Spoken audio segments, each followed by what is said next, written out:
Shuffle দিয়ে shutter খুলছে, খুলিয়া দোকান ভাঙছে, ভাঙিয়া আমাইয়া সিসি ক্যামেরা ঘুরে নিছে, তার মুখটা অতটুকু ঘুরা আসলো।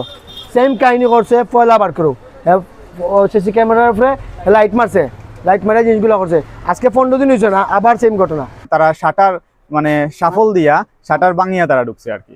আমার দোকানেও একটা সিসিটিভি আছে লাগাইল, এটার আমি ফুটেজটা পাইছি আর কি। ফুটেজ পাইলেও এটা তারা মুখও একটা মারিয়া আইছে আর কি, গেঞ্জি দিয়া মুখ গুড়িয়া তখন তারা এই কাজটা করছে আর কি। ক্যামেরা তারা ঘুরাই লিছে আইয়া পয়লা, এরপরে তারা কাজ করছে। তারা ইনো সংঘবদ্ধ আছে, আনুমানিক তারা 3-4 জন আছে আর কি। আমার বয়স ক্যামেরা, তখন আমি বয়সটা উনতাম পারছি সামান্য 9,000, তো বুঝা যায় ইনো কয়েকজন আছে তারা।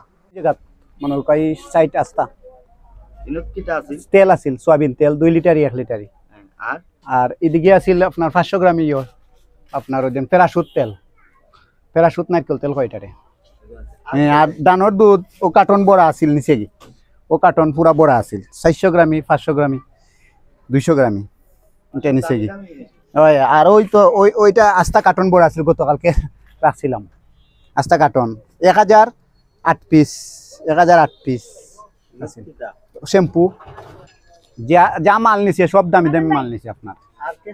ক্যাশ থেকে মনে ওর সামান্য টাকা আছিল, মনে ওর 5,000, গতকালকে 5,000-এর মতন আছিল টাকা।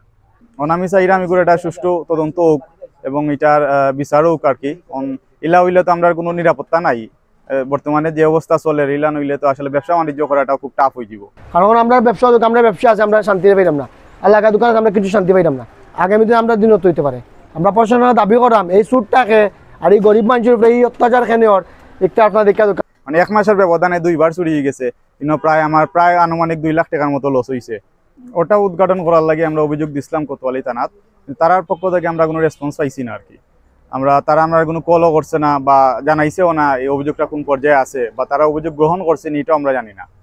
ও যার আপনার পরিপ্রেক্ষিতে আজকে আবার ও ঘটনাটা হয়েছে আর কি। তখন এই ঘটনাটা আরও দোকান আছে এখানে বারবার ইনো আক্রমণ করা, ওর ইনোর পিছিয়ে কোনো অসৎ উদ্দেশ্য আছে কিনা ওটা তো তারা তদন্ত করে বার করতো, এটা তারার দায়িত্ব।